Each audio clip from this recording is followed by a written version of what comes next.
Hola a todos, ¿cómo están? Muy buenos días. 11:11 AM, el número mágico, y estamos preparados para narrar el cuento de hoy. Se trata de una autora nueva para los cuentos de Rodo. Nos referimos a la escritora inglesa Charlotte Brontë. El cuento que elegí se titula Napoleón y el espectro, y dice así. Bien, como les iba diciendo, el emperador se fue a dormir. Chevalier, baja la persiana y cierra la ventana antes de irte. El valet obedeció. Luego tomó el candelero y salió del cuarto. Unos minutos después, el emperador sintió que su almohada le resultaba bastante incómoda y se levantó para sacudirla un poco. Entonces percibió un leve crujido en la cabecera de la cama. Prestó atención, pero cuando volvió a recostarse, todo estaba en silencio. Aún no había logrado relajarse totalmente cuando sintió necesidad de beber. Se inclinó un poco apoyándose en el codo y tomó un vaso de limonada de una mesa pequeña que había junto a la cama. Bebió una gran cantidad y se refrescó. Al volver a colocar el vaso en su lugar, sintió un profundo gemido en el ropero que se hallaba en un rincón del cuarto. ¿Quién anda ahí? Gritó el emperador tomando su revólver.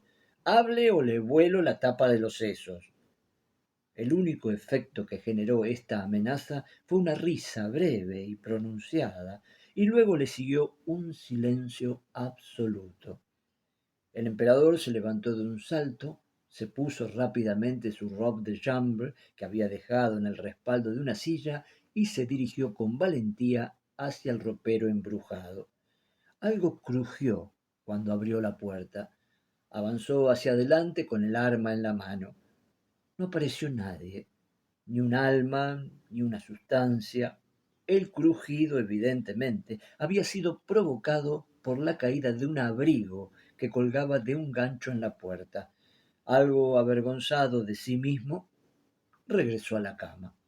Cuando estaba a punto de cerrar los ojos, otra vez se oscureció de pronto la luz de las 3 velas de cera que se hallaban en un candelabro de plata sobre la repisa de la chimenea. El emperador miró hacia arriba. Una sombra negra y opaca la tapaba.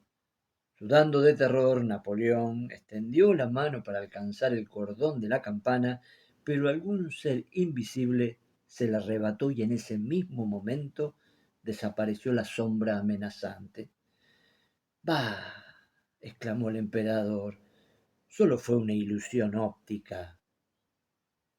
«¿Sí?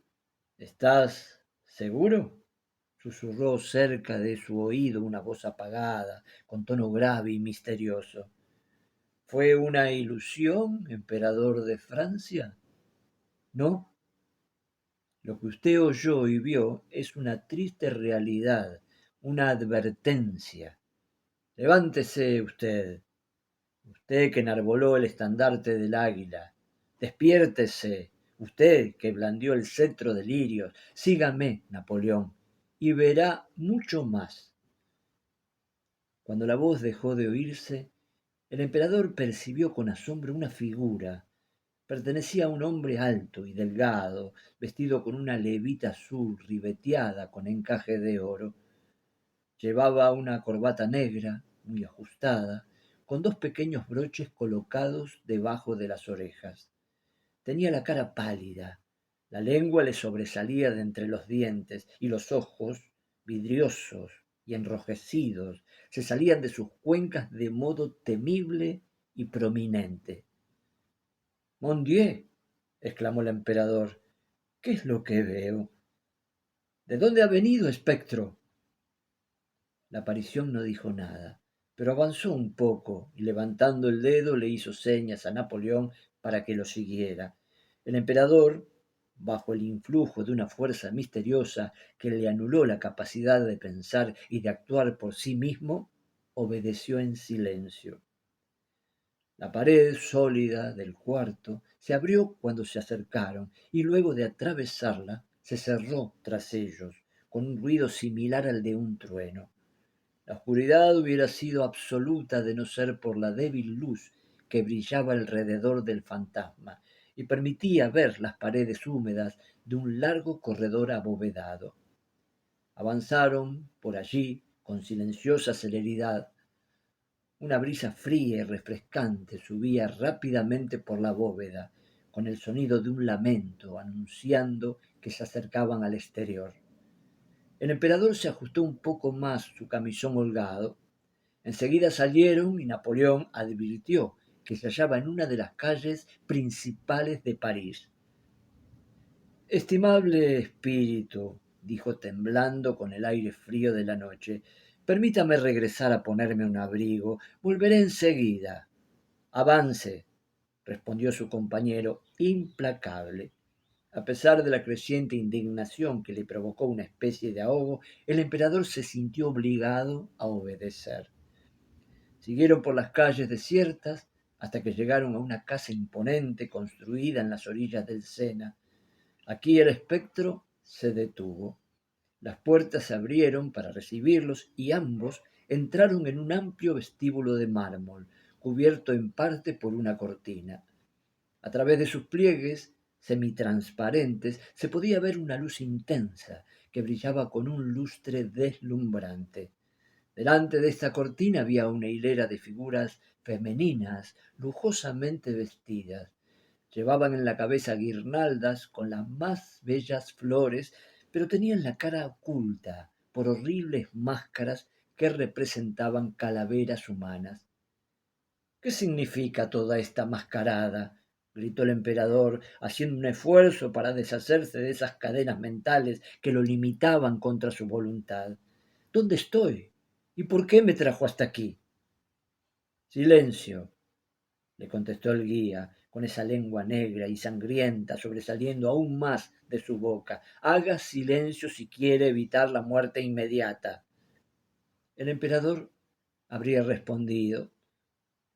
Su coraje natural era capaz de superar el temor transitorio que lo había dominado al comienzo, pero en ese momento una melodía extravagante, sobrenatural, fue aumentando el volumen detrás de la inmensa cortina que iba y venía, hinchándose lentamente hacia afuera como agitada por una conmoción interna o una lucha entre fuertes vientos.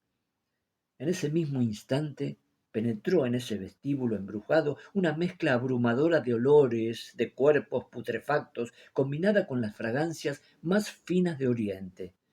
Ahora se oía a la distancia el murmullo de muchas voces, y algo lo tomó del brazo desde atrás, con ansiedad.